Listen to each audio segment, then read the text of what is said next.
Una vez que hemos contrastado esta hipótesis paramétrica, lo siguiente es revisar nuestra hipótesis estadística o hipótesis de trabajo, la cual establecimos al inicio de nuestra investigación, en la cual afirmamos que algo sucede respecto a las variables y la población, casi siempre afirmando en la hipótesis alterna que hay una relación entre las variables o que una variable independiente tiene efecto sobre una variable dependiente. Requerimos elegir una prueba estadística que nos permita realizar el contraste de las hipótesis que planteamos. Tenemos dos posibilidades: elegir una prueba paramétrica o una no paramétrica. Las diferencias se basan en ciertas suposiciones que hacemos acerca de los parámetros de población existente y en el tipo de datos que vamos a analizar. Las pruebas paramétricas tienen dos características, de las cuales puede desprenderse su nombre. Primero, su cálculo requiere la estimación a partir de los datos muestreados de los parámetros de la población. Segundo, realizan ciertas suposiciones acerca de la naturaleza de esos parámetros para las mediciones tomadas. Las pruebas paramétricas requieren que la población de puntuaciones de la cual proviene la muestra esté distribuida normalmente.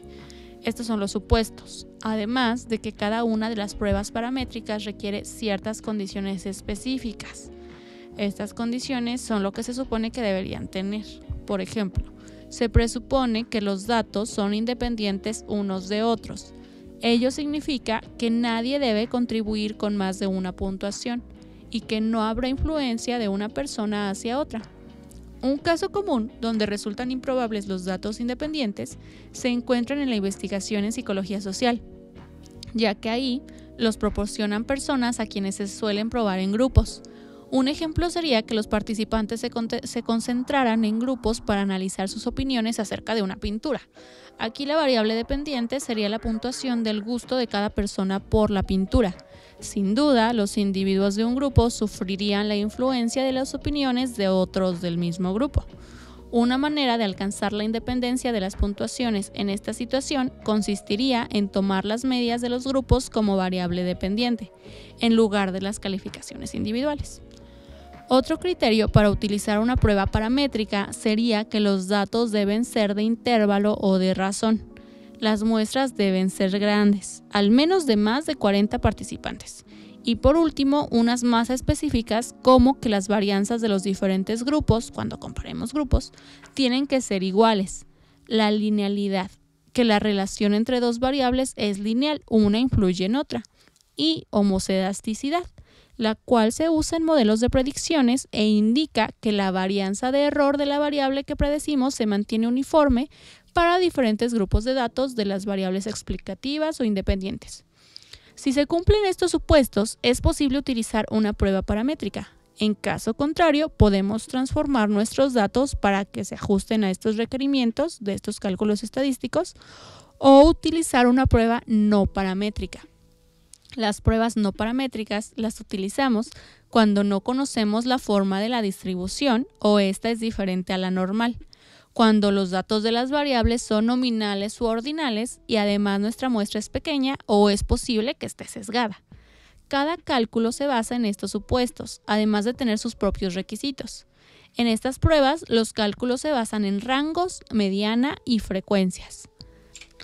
Para poder decidir entonces qué tipo de prueba utilizar, debemos revisar las características que tiene nuestro conjunto de datos para saber si cumplen con los supuestos de una prueba paramétrica o con los de una no paramétrica, realizando una exploración de datos que nos permitirá confirmar si la información cumple con nuestros supuestos, además de detectar posibles valores atípicos, llamados outliers, los cuales pueden influir en los resultados. Así nos podemos ayudar de herramientas en nuestra exploración de los datos. A partir de técnicas gráficas, las cuales nos ayudan a determinar la normalidad de nuestra distribución. Estas son el diagrama de tallo hoja, que nos muestra la distribución de los datos, el grado de asimetría que posee el conjunto y cómo es su dispersión. El diagrama de caja y bigote, el cual nos proporciona información igualmente sobre el centro, la dispersión y la simetría de la distribución de los datos, así como de la presencia de outliers mediante la utilización de los cuartiles y la mediana. El diagrama QQ indica si la distribución de los datos es normal. Una línea recta representa dicha distribución, Por lo tanto, si los datos de la muestra caen dentro de ella, se dice que su distribución es normal. Y por último, el diagrama de dispersión. Este nos indica que si la relación entre dos variables es lineal, la graficación de los datos debe mostrar una línea recta, y que si la dispersión de los datos es homogénea, los datos deben mostrar una franja con dispersión constante.